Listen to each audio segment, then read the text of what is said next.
Good morning. Good morning, everybody. Welcome to the KetoMom page. My name is Stephanie. We're going to dive into the 7 decisions. Yesterday, we talked about the concept of the buck stops here. We talked about not living in the past or not blaming the past, but going, nope, I'm going to move forward. So that was yesterday's live. I'm going to shake up my ketones before we chat. And so as you're tuning in, where are you tuning in from? It's a lot louder outside than it normally is.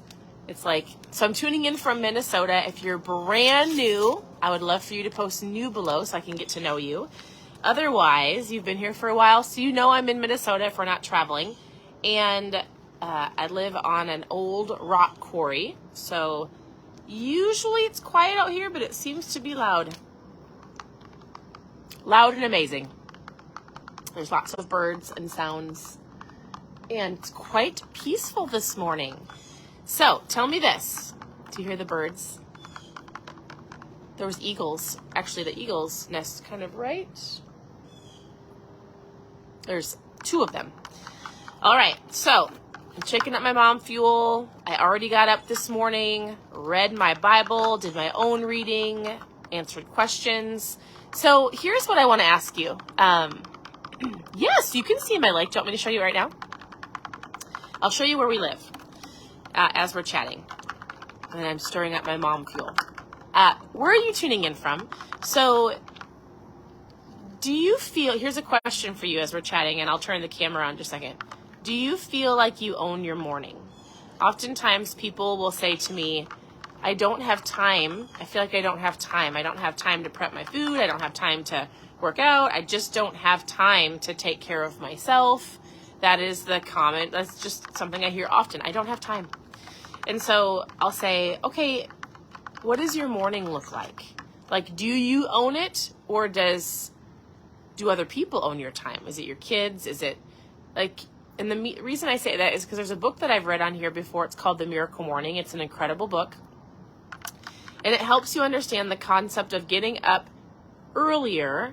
And don't ever use the excuse that you're not a morning person. I used to say that all the time, but it's just a matter of going to bed a little bit early and getting up because you're excited to own your day. When you're excited to own your day and you're excited to get up and when you're excited about going after goals, and even if you only do it for a couple weeks, you'll get up with this like, yes, I'm up. I get to go read. I get to own my day. It's quiet in my home. My kids are still sleeping. I get to. That's the power of owning your morning. Somebody asked if they could see, you're sweet. Here's what here's what our lake looks like. Let me flip the camera really quick. All right. So we live on an old rock quarry. So, it's backwards. Hold on. Well, it's backwards from what I'm looking at.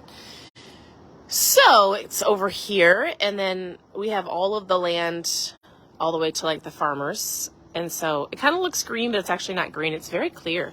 So we live in Minnesota. We bought these for our kids during the whole 2 years of shutdown. All the fun things. So this is kind of it. And then you can go behind the islands. You can go behind these islands. That is our rock quarry. I'm going to flip it really quick. Oh, shoot. Now I don't know how to get back. That's where we live. So we bought this a couple years ago. Yeah, it's a long story. Actually, we came back to Minnesota to never live here again. So we have lived in lots of different places. We've been blessed to be able to travel the world.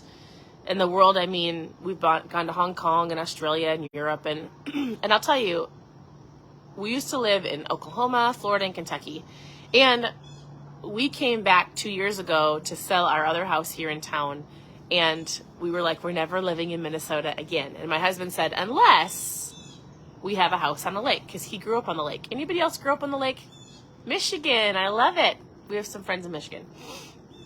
And so we found this house. He loved it. Isn't it funny how you say you're not going to do something and then God always like redirects you? Every time we move away from Minnesota, I'm not kidding, every time we move away from here, God brings us back. And I always am like, All right.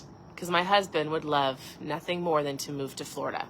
So we actually are looking at a home in Tampa. We would like to move to Tampa.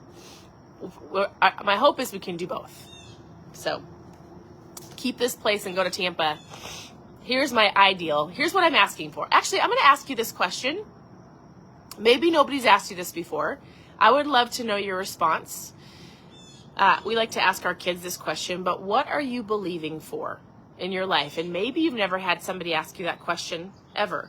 So if you're brand new, here on the KetoMom page, I like to do like a morning mindset. I want you to work on your mindset. I want you to believe that there's good in the world. I want you to believe that you can achieve the goals that you want to go after. I want you to believe there's something different for you. There's better out there if you're not in the space you want to be. Maybe you're super happy and you're like, listen, I'm great. I love that. And if you're not, I want you to have some hope. I want you to have some faith that you can go after the things that you want, even if other people don't believe in you. So, what are you believing for? I am believing to be able to go back. So Florida does have gators. We cannot you cannot swim. Like this, there's not, like people laugh at us. I'm like, you can jump, swim. There's nothing in this water except for fish. There's fish. But I know there's gators. But, we used to live in Kentucky. Good morning, Amanda. So what am I believing for? Years ago in 2018, we actually had a house in Minnesota and we rented a place in Florida, and we would go to Florida for the winter seasons of Minnesota. That's what I'm believing for again. So I am believing that we're going to have a place in Tampa because there's a church there that our kids absolutely love. And so it's not the most ideal place I would love in Florida. I would love to live down in West Palm Beach area or Wellington, more south, but we will go to Tampa because of the church. So we love it. So I am believing for that. What are you believing for? And there's lots of things I'm believing. If you've never been asked that question, I want to ask you that. What is something you're believing for? Maybe it has to do with your health, your finances, your relationships. And where do you need to seek counsel on that? That kind of gets us to this chapter that I'm going to talk about. So yesterday we talked about not blaming, shaming, or justifying things in your past. Oftentimes people will say, well, I was always told I was going to look this way, or I was always told, or nobody believed in me. Well, guess what? I believe in you. And I bet you, if you surround yourself with the right people, you will find other people that believe in you as well. So you don't have to have this book. I'm going to guess many of you don't because I dove into it really quickly. It's called The 7 Decisions. But today, it's talking about the difference between knowledge and wisdom. And so he says, your past cannot be changed, but you will change your future by changing your actions today. The guided decision teaches us to actively seek wisdom to help us craft our lives, our extraordinary lives. So the chapter is called The Guided Decision. Are you seeking counsel, or are you trying to do this on your own? And something I talk about on here is, listen, you can grab all of the knowledge that you want. You're probably not just watching me. I'm going to guess you're watching a whole bunch of other people. You're finding all of the recipes, all of the how-tos, how do I get healthy, all of the perfect workouts, and all of the things. And that's great. Knowledge is great to have, right? Going to school, learning things is knowledge. But true wisdom, there's a difference. You want wisdom, right? You want to seek wisdom. You want to ask for wisdom. You want to find those who've already done it and ask them how to do it. And then the key is to take action. He says this, there are 3 simple things you can do daily to chart your lifelong search for wisdom. You can read. Oh, so funny. We read on the KetoMom page. Do we just talk about recipes? No, because I truly believe that people need wisdom. Where do you find wisdom? You read good books, you seek counsel and find mentors, and you serve. Those are the 3 things that this author believes will give you more wisdom. Wisdom is different. Wisdom is surrounding yourself with those and learning from others that have already done it. Not just reading a book and learning, not just watching a recipe and feeling like you know how to do keto, but like true wisdom of surrounding yourself with good people, solid people, people that you want to go and be like and learn from. Wisdom. There's a difference. So he says, a lazy person doesn't look ever for wisdom, but you want to be a person of action. I want to be a person of wisdom. This book is great, and I'm not reading a ton of it. My hope is to get on in the mornings and just to give you something to think about. So it talks about choosing your companions wisely. We've talked about that on this page a lot. You are like the people you surround yourself with. So let me just ask you this question. Don't be offended. But if you look at your friends or the people that you surround yourself with, and then you look at your health, are those friends pushing you to be better? Are those friends pushing you to be healthier, encouraging you to be stronger, encouraging you to go after your goals, or are those friends encouraging you to go the other way? I'm not saying you have to defriend anybody. I'm saying that when you want to be better in any area of your life, you've got to get some wisdom, and you've got to go find people that have already done it. He says, we all know how important it is for the right peer groups for our children. Have you thought about it for yourself as an adult? It's the same thing. I really just want to hop on here and say that, like wisdom and knowledge. There's a difference between knowledge and wisdom is going to then turn around and have you take action. Do not write out your goals. There was something else I wanted to read to you. Maybe what was it? I don't remember. Do not write out your goals and then gather all of the how-tos and not take action on it. I'm telling you, the key to making your health goals work, your financial goals, your relationship goals is taking action. It's learning from the people that you want to learn from. It's gathering their wisdom. It's being around like-minded people or reading books or watching other people. You might not have people in your sphere of influence. And then the kicker is, the simplicity is keeping it simple and taking action. Listen, I'm going to guess that nobody on here needs any more keto recipes. I'm going to guess that nobody else on here needs any more keto how-tos, unless you're brand new. I might be wrong. You might be completely brand new, maybe just found the page and you're like, I've never done this before. I don't even know what keto stands for. But if you know how to do low carb, if you've done keto in the past, many people message me going, I've done it years ago. I've lost the weight. I felt better. I know I was stronger. You know how to. We overcomplicate things, right?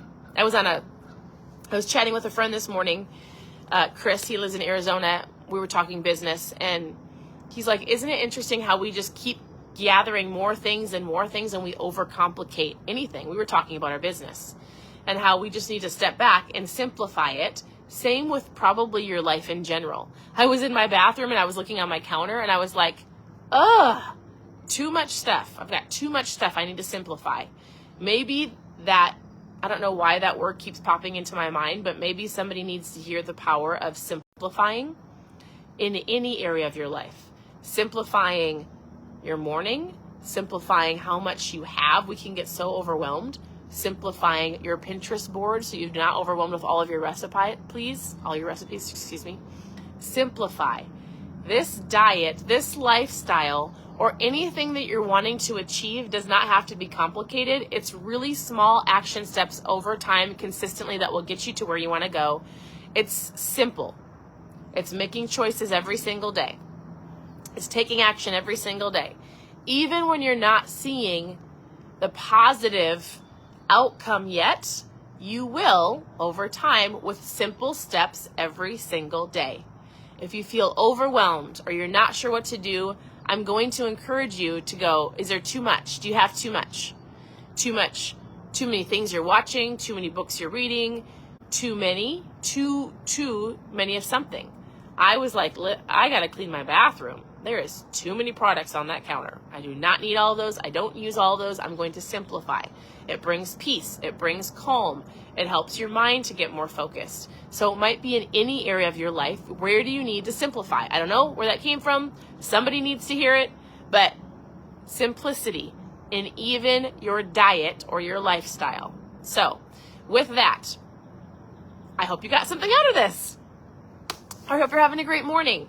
That's what we do every morning is pop on here most mornings and give you something to think about to help you through your day. So we'll continue to go through this book and anything else that pops into my mind. If you have anything that you want to share below that's helping you on your journey, please feel free to type it below so other people can scroll through and you can add value to their life. I like to say this: what is something that you wish you knew today, or I'm sorry, that you know today that you wish that you knew years ago? If you ever have any of those, like, man, I wish I could tell myself 10 years ago too, what would that be? So, all right, if you had any questions and you ask questions below, I'll come back on and I'll just send you a message. If you have questions, you can ask them below. You can always message me. You can go to ketomomsecrets.com for so many different things, book clubs and recipes. Otherwise, have a great morning. I appreciate you all. Your presence matters, and we'll talk to you soon. Bye, everybody.